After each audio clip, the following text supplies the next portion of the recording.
So my name is Marcus Anzengruber. Most recently, I was a senior advisor over at HTC Vive, which does the more high-end HMDs, which you are able to try outside. I think there's both an Oculus and an HTC Vive there. Right now, what I do is I help companies within the space and space companies and space agency bring more collaboration in use of augmented reality and virtual reality. So I will give a couple of examples of how it's being used today and a little bit about what the future might hold. So NASA and ESA, for instance, has been one of the driving forces when it comes to getting virtual reality and augmented reality headsets out there together with the military. Even in the early 80s, we had fully functioning virtual reality and augmented reality headsets being used. One of the things that obviously has changed over the last few years is that we're getting commercially available units. What's been happening then is that NASA, for instance, has started to buy in off-the-shelf hardware from companies like HTC. Obviously, that is incredibly exciting because these companies are spending several $billions a year in investing in this. Also, the development is moving incredibly fast. This is an example of Vive being used here to train for different aspects of being an astronaut. So obviously, starting off doing that on Earth before actually jumping into the unknown is incredibly helpful. So there are people that are doing this underwater to simulate the weightlessness, as well as doing it, as you saw there, in straps on. And there are even examples where you can try this out, not in maybe in weightlessness. There are software, for instance, Mission ISS, that has been developed so that anyone can go and visit the ISS space station. So one of the things that I'm actually the most excited about when it comes to using VR and AR is as a collaboration tool. So for instance, that you are able to see the same things when you are talking about a project, and you're able to append information in the same environment. So as an example here, this is from JPL, where you have a couple of people standing next to each other and seeing the same thing. But it could also be that one of these individuals could be on the opposite side of the world. So instead of sending back and forth emails and email chains, you can instead look at what is the appended information around different parts of the thing that you're looking at, or for instance, collaborate and communicate in the same environment. So this is actually one of the things that I've seen has the biggest efficiency gain when it comes to using AR, for instance. So in this picture, we have Microsoft Hololens, who have been working very closely, for instance, with JPL in order to get this product into the hands of scientists and people working with many of these projects. Another example, which is, I think, where I've been seeing insane amount of efficiency gain is, for instance, using this in terms of line manufacturing, maintenance, and also just when it comes to building the product. So this is a pretty interesting example. Instead of using a manual and looking back and forth, you're using an AR headset to see the next step. So that is going to lessen your strain on your neck, but also obviously improve the efficiency quite significantly. So we'll see who's done first. That's the first person. And then it takes quite a while for the next person to catch up with that.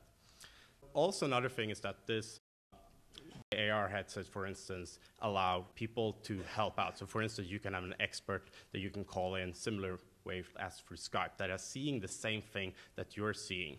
So it's obviously going to be much easier to work within this industry thanks to this technology. And we're going to have more specialists in terms of specific components and specific experts on the line manufacturing side, for instance. So another example, and this has actually been going since 2004, is actually controlling robots through VR. So basically you put your gloves on and your virtual reality headset and maybe even motion tracking suit, and then you're able to control your robot. And obviously, I mean, this helps you to, if we're sending robots up to Mars or to the moon, obviously it's much safer to have robots doing the heavy lifting. But one of the interesting things that is in play right now is also running inside of a game engine these robots so that they are learning at how to do things very efficiently. So basically you can use deep learning to, inside of a game engine, run tons of different simulation. So for instance, even understanding that when something going wrong, or like when you're putting one part of the say for instance, you're tightening a screw, for instance, then you can learn from all those interactions, and you can learn this without even doing it. So this has obviously a tremendous opportunity in terms of us colonizing Mars and getting us to, as the guy from HP, Shannon, said, 2 million people there. Another example is actually currently in use is in the same way collaborating and giving access to more people to go and explore Mars. So for instance, there is an experience with Microsoft Hololens where they're actually able to walk through vast spaces and look at things. And there has actually already been things that has been discovered by individuals as of today. So talking a little bit about Mars Society and some of the conversations I've had with Robert recently is you can actually bring a Mars habitat, an analog Mars habitat, to virtual reality. So as we know, there are popping up tons of different Mars habitats in China, in Poland, and yeah, a little bit around the world. But obviously when we're colonizing Mars, we don't want to do it one by one. We want to find a way to collaborate together in the same environment. So if, for instance, we're bringing those small space hubs to a larger city, starting to work together, we can bridge a lot of the gaps so that we're becoming more successful when we're getting there. So this type of training, I think, can have a tremendous impact in terms of finding ways to work together and not when we're getting there, start to fight with each other. So here we have as an example an integrated full body tracking. So we can, for instance, take the astronaut suit so that you can walk in a very large area with the suit on inside of virtual reality. What's really interesting with that is you can take the existing environment and do a one-to-one terrain mapping with that using, for instance, LiDAR scanners. So you can put, for instance, a LiDAR scanner, a 3D scanner on a drone, or for instance, on different rovers and capture that environment and then adding the texture and everything so that when you're walking and there's a stone or something like that in front of you, it's actually is mimicked inside of that virtual environment. So as I mentioned, virtual reality training mission, you have an infinite number of simulations that you can build into this. And with this type of collaboration, for instance, in VR, you can work together. So, and as Shannon mentioned earlier today around the Mars Home Project, these 3D designs that are now crowdsourced from the community would be possible to bring into this virtual environment, which is then the established analog Mars or virtual reality Mars inhabitant. So one of the interesting things is obviously, as I mentioned, HP's Mars Home Project, but there's also other companies such as, for instance, Space Nation, which also are building these type of experiences where the winner will be able to get into orbit, and then their plan is to bring this to have in a little bit longer time frame someone to go to Mars or to the moon, for instance. And there's also, for instance, a company called Opaque Media that has an experience called Earthlight VR, where anyone is able to train to become an astronaut. And this software is actually today being used by NASA in their hybrid lab to train astronauts. So the same experiences that astronauts and NASA are able to use for their missions is something that you will be able to download, for instance, to your virtual reality headset, or even try out, for instance, in the future as different arcade halls, for instance. So this is something that is developing really quickly, and where we can see that a lot of these experiences that is today, I mean, the same with the Mars inhabitant, you don't need to be training to become an astronaut to actually be part of this journey. You can actually, anyone here will be able to try it out, and hopefully, I mean, in next couple of Mars conventions, we're going to have more companies within the VR, AR space that are able to demo their product, because I really, truly believe that this is the future, and this is going to be a possibility for us to come together and not only become superhumans with the AR glasses, for instance, but also work together. So maybe if we go to Burning Man, we'll bring one person from the Chinese Space Agency, a couple of people from NASA, someone maybe from JAXA, South Korea, etc., and we can work together with this. So that was my last slide, and I'm going to open up quite a bit of time for questions. Well.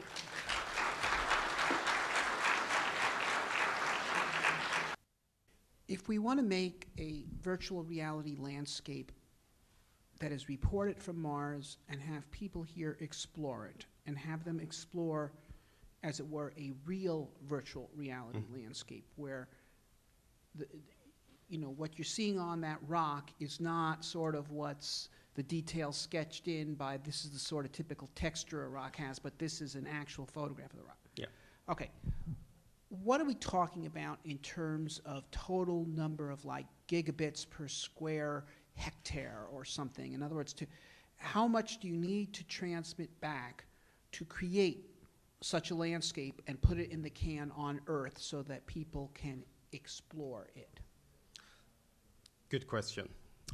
So, I mean, the higher resolution that you're capturing this environment in, the more detailed environment you're able to walk around in. And one of the things that is kind of interesting is that bandwidth between, like for instance, the moon, it's not a problem. I mean, you can actually get gigabit connection in space right now. I mean, we're setting up tons of different satellites to help beam this out. So if you're looking at, for instance, a 40 square kilometer map, we might have, in a fairly decent resolution, maybe 40, 50 gigabits, a gigabyte of file. But then what we have to do once we have scanned this, we need to process it so that it's possible to visit inside of Game Engine. And obviously, if we're going to take whole Mars as an example, we have to send out tons of drones or find a way to, whatever if it is rovers, or find a smart way to get drones up and actually fly up at Mars. So it's going to be a decent effort to get the full mapping. But what's interesting is actually there are current projects of cities, full cities and full counties that are actually today being mapped out and put inside of a game engine for you to visit. As for instance, if you're building cities, I mean, having whole Irvine inside of a game engine will help you visit it. It will help you look at when you're building new structures and changing the roads and everything, so that you can actually try out different simulations. So it's already being done today, but it's obviously, if we're just going to have a small area, then that's going to be easy. If it's going to have a the whole surface of Mars, that's going to be quite a bit of work. So we'll always have Paris. We always have Paris, yes. But if you're looking at, I mean, if if you yourself would relocate to Mars, wouldn't it be nice to spend maybe 2 weeks and look at your virtual apartment and how you will live there and if you would like it before you're going there? I mean, it's a pretty, even given the numbers that Elon Musk are sharing in terms of how much it would cost to relocate there, maybe you want to try it out for a couple of weeks first, or at least get a tour. So today, for instance, you can tour an apartment if an apartment has been 3D scanned. So maybe you want to spend some time in that virtual environment before you're going there.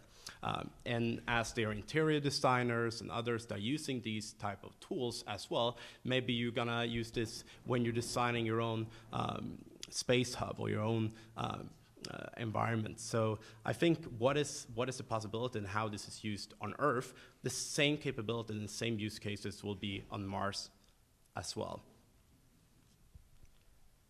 Lots of questions. Are you looking into potential of using VR for letting astronauts stay connected to their friends and families while they're traveling? If you look 6 months back, to have real avatars that you're talking with as holograms, it would need about 300 megabits a second.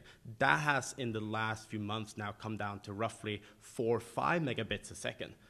And then you can get pretty photorealistic, your family could be pretty photorealistic, and that would obviously help you quite a bit. Like if you consider the communication lag between here and Mars, which is basically 20 minutes one way. Yes. So how do you see the potential of using VR to connect in that scenario with the lag? Yeah, I mean, waiting 20 minutes to in between your communication with your family might be a little bit long, but obviously, yes, recording messages and will help make you less alone.